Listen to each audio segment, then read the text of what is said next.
So there was a certain point in time when Pokemon cards started being collected strictly to be resold. Now I know people have been reselling Pokemon cards since they came out, but when I was growing up, we kept our cards, even the really good ones. Obviously we didn't know how much our Charizards would end up being worth, but at least it wasn't like today where unless you have hundreds, even thousands to spend at one time, you might as well just buy a lot of loose Pokemon cards from eBay, because the cards you get are going to end up being worth about the same. It's always cool to see someone who actually collects cards pull a really rare one, knowing that it's going to stay in their collection, maybe not forever, but at least they're not ruining the hobby for other people. And I made a similar video about this a while back, but I talked about how people are now finding ways to abuse not just stores' entire product, but multiple stores' entire shipments. There are people who don't even have to be one of those people who gets into a fight over a box of cards at Walmart because they have the connections to get pallets of cards that weren't even meant to be sold to one person. And I get it, they're still getting the money, so what's the problem? The problem is I want a holographic Psyduck, but all these bitches hogging the cards are like, Psyduck? Nah, I'm looking for that uncensored Charizard holographic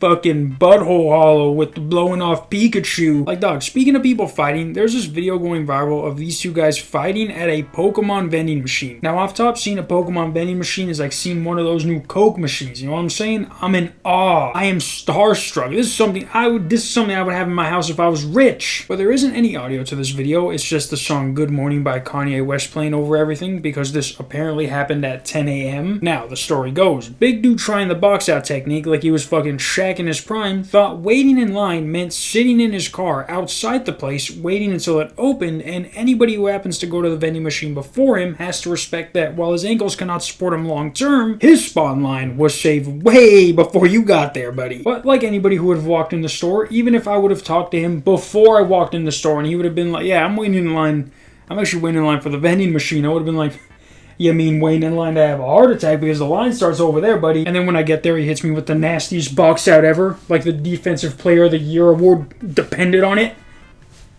Which doesn't make any sense. Like, at first he's blocking the guy, but then he gets behind him, so now it looks like this big guy is making sure that no one touches this guy as he's buying cards. Dude went from stopping him to being his own personal security. But according to this article, in a second clip, which is literally 3 seconds long, but you can hear the workers say, we reviewed the footage, assuming that they obviously saw the guy not waiting in his car get there first. Thank you. Okay, I did review videos. But you see that I came in multiple times. This dude is crazy. But then out of nowhere, it says he claimed being in his car was in line, cops came and got him, and he fell out pretending to be hurt. So apparently seconds, if not minutes after this video was taken, did cops arrive to take the Defensive Player of the Year into custody. And you know what? I'm starting to think these vending machines were made for the worst because, yeah, while they are convenient, look at this other video I got recommended of the same thing happening.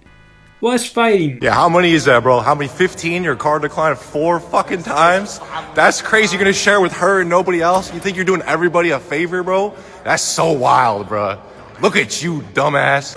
Look at this, bro. Look at the sharing is caring, my God. That's crazy. That's crazy, bro.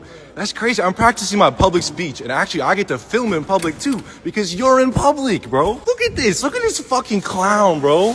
Look at this guy. Oh my God. Now, we don't know this for sure, but if this is what the guy in the first video was doing, then I am 100% on the big guy's side. There is no reason a single person should be allowed to buy this many cards, especially when there's people waiting behind them. Dog, if you see someone doing that, just take one out of their cart. Take a couple, because then when they go and tell someone, hey, look, they're taking stuff out of my cart, they're gonna look and see that they got 50 other boxes in there and be like, move along, sir. You're being a little greedy. Yeah, move along. They can take one, alright? Like, maybe these machines work in Japan, but there's no way they thought this would work in America. But yeah, guys, I know that there's also the kind of people who like to buy a bunch of Pokemon cards and then burn them, but it's like, why is it always the ogres who like to burn Pokemon cards, you feel me? Why is it always the ogres who like to destroy Pokemon cards as going viral? But anyways, until later today, peace!